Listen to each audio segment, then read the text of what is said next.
Okay guys, we're back out here for a minute. Weather is nasty, so not much happening. We're going to move this, but we don't want to do it in the rain. I'm not afraid of it getting wet. I'm afraid of falling. There you go. Okay, I got the scoop spaced up 13/16. Okay, and at 13/16, well, let me put it to you this way. Okay, the air filter's closer in the front than in the back. Okay, we measured it 3/4 of an inch in the front would get it to clear, and 5/8 of an inch in the back would get it to clear. So I put one piece of tape around 13/16 and lifted it, and we're close. I'm not gonna tell you we're not close, but, and I got the hood sucked all the way down. Okay, this fender I had slid over and lined up so I know I'm at the right height. Okay, so it's hard to judge. Oh, is it touching? No. Is it close? Fuck yeah. The center dome is close, only in the front part of the dome, and the back isn't. Okay, so now I know that 13/16 will make it just clear. Okay, the reason I spaced the scoop evenly is when I shorten the velocity stack, I'm going to shorten it equally. So I want to see if I lift up the area. You know what I mean? That's the best way I can come up with it. So I figure if 13/16 will be good, I'm going to try and sneak 1.25 inches out of the bottom of it. We'll see. We'll see how much it flares up. I mean, I can shorten it 4 inches. That's no longer a velocity stack, and it'll be too wide for the carburetor. That's what it's going to come down to. I'm going to mark it, and Junior's going to gently do it with a Dremel, and we'll see how it works out. Got nothing to lose, right? So, and as opposed, I know Ken brought up a lot of points. A couple things. Here on Long Island, if it's going to rain, you got fair warning. I know some states like Florida and other states, it goes from sunshine to pouring to sunshine. That's not the way it is here on the island. You usually know a day in advance it's going to rain. Can he get caught in a rainstorm? Absolutely. That's why this car has wipers. I'm not that stupid. There will be a piece of foam fitted to this that slips in here at all times. That's the other reason I won't run an air pan, so he could run the foam in there, okay, and draw the engine out of the draw the air out of the engine compartment. This has been brought up many times. I've done a video on it years ago, if you remember, with this car. A friend of mine used this scoop on the same as my tan car, and it actually slowed the car down when he put an air pan on it. So then what he did was he bought a cowl scoop, pretty tall one. I think it was 6 inches, because they did a lot of trimming to it, and he mounted it backwards, and the front edge of it is even with the front of the hood, so it comes off and it makes this mouth, and they made it come down. They put a stiffener in there. Actually, a school did it for him. He dropped it off at an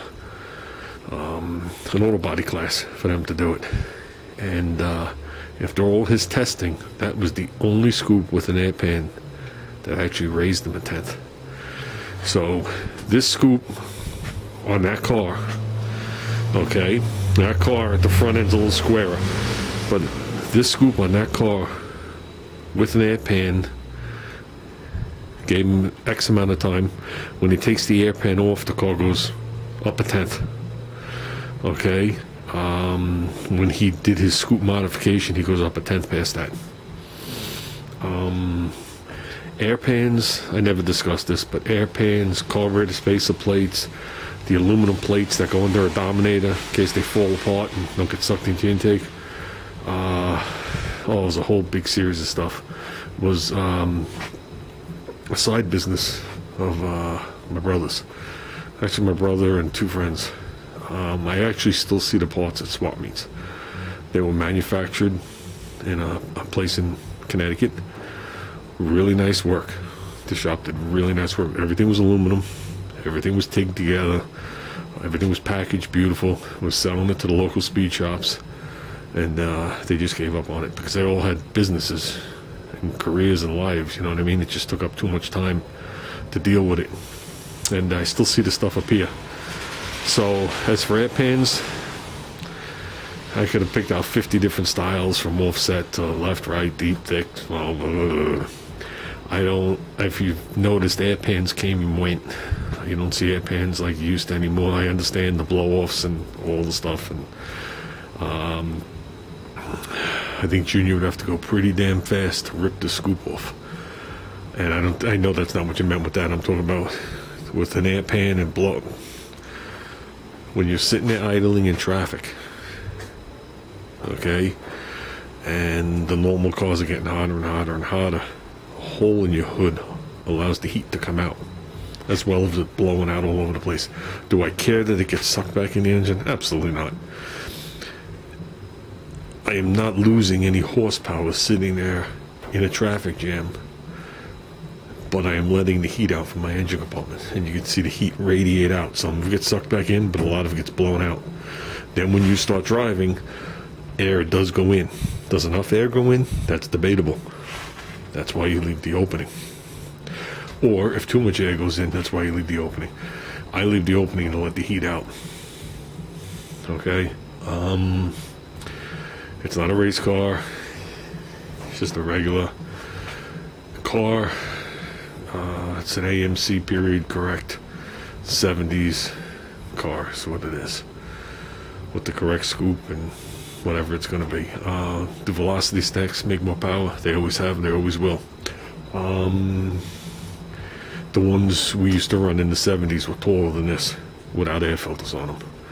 So they're much taller and they flared out rather than have a lip for an air filter. This is more of a newer design, but it still does redirect the air straight down. Straight down always makes more power. I learned that through Mitsubishi, actually, but that's another story. So, plus he likes it. That's all that matters. He likes it. It's a difference. You know what I mean? And that brings you right back to the wipers. Think about it. If I took the wiper motor out, the wiper transmission out, first time he gets pulled over, he's getting a ticket for it, regardless. And the car can be impounded, just so you know.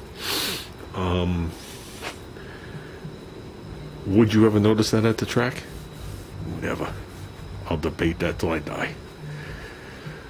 Do I think the wipers themselves might deflect the air a little differently? Absolutely. Absolutely. We have cars now, modern day cars now, that as the wipers go across the windshield, if you have the window open, you could hear the air noise change. When they get to a certain area, it howls over them and comes inside the car, and then as they go back, it disappears. So does it have an effect? Yeah, will it slow the car down? I doubt it. The main reason to take your wipe motors out of your car is, like back in the day when my brother ran the 427 in the Camaro, is the wiper motor hit the valve cover. That's why you took the wiper motors out. But you still left the nubs and you still left the arms. You know what I mean? Or you saw guys drive with the arms straight up. You know, that menial little petty shit I don't think makes a difference in the world that we live in. Doing 60 miles an hour. It might make a difference in a NASCAR track, but I don't think we're going on a NASCAR track. So with that said, guys, I definitely appreciate all the input. This velocity stack's going on regardless. It was something he wanted.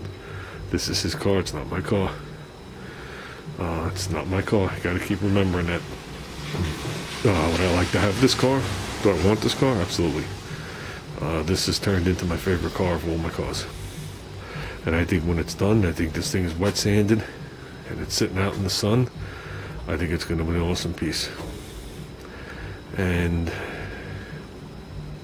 I'm going to get the obvious, why'd you do it to a wagon and why is it a four-door comments, but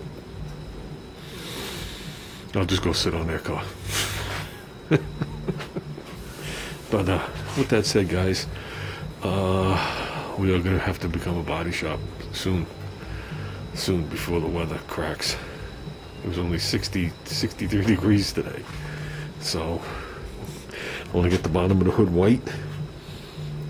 We are going to paint the valance, okay, so I can put that on the car, but the top of the hood is going to remain unpainted for a while, and I'm going to do that right on the car when the time comes, so I can get the masking just right, to the best of my ability. I remember, guys, working in a small space. This is going on for years. This car's been mocked up 1,000 times. Eventually there's going to be chips and scratches on it, and you know, road racing. So, but with that said, guys, I just figured I'd show you that. I was worried about how tall it was too, but I think Junior's crafty enough that we can get away with that. See, now if you took off the nitrous plate, probably only have to cut 1/4 of an inch off that thing. So, what gives you more power? That velocity stack with the nitrous, or that velocity stack without the nitrous? And as for the Amoroso air cleaner, I have one of those.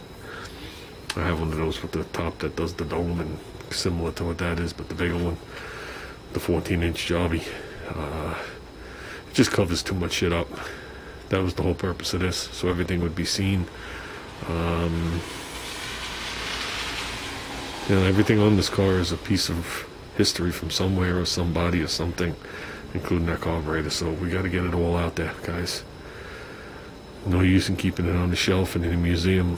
We know people that do that. Okay, guys, I guess I've rambled long enough. Hopefully tomorrow, we can get this mammoth out of here and start working on this fender. We'll start working on the, well, let me put it this way, I gotta spray the bottoms of the fenders. That's why I'm like trapped here. Because if I get rid of the tank and I get rid of that, you know what I mean, I can get this shit done. I can't get it done like this. So, and okay, guys, we're out of here. Yeah. One last look. I think that's gonna look pretty good. Well, it's gonna be shorter, but I think it's look pretty good in there. So, okay, guys, we're done. There's the first piece I cut out for the air cleaner. A mint that came out. Didn't even go into that rib. But I'll be truthful with you, it just touched when it came down, which was no big deal. I could live with that. From here to here, I had about that much room. Second the engine started to shake, I would have been hitting the sides. That's why I had to go in. And the next one wasn't a circle. The next one we just went in this way a little bit, then we ovaled it out. So now we got to, I'm going to actually use this as a template. Okay, it's going to be interesting. I'm going to use, come on, there you go. I'm going to use this as a template with the hump, cut a piece of paper to fit, and I want to mount it. I'm going to cut out that part of the hood, I'm going to mount it and reshape that rib and just bring it up and go up like that and not join them. Still have the seam going across. So, and then where I showed you before, I'm going to friction weld in like 2 spots. That's all. I could actually have Junior make it. You understand, it's under the scoop. Doesn't really matter. I don't even have to body work it. It's way back there. You ain't never going to see it. As long as the bottom looks good. So, and that's the other thing too. Once the scoop's on there and you open up the hood, it's going to, you know, you're not going to be looking through at the sky. So, I think we're going to do good. Okay, guys. I'm out of here.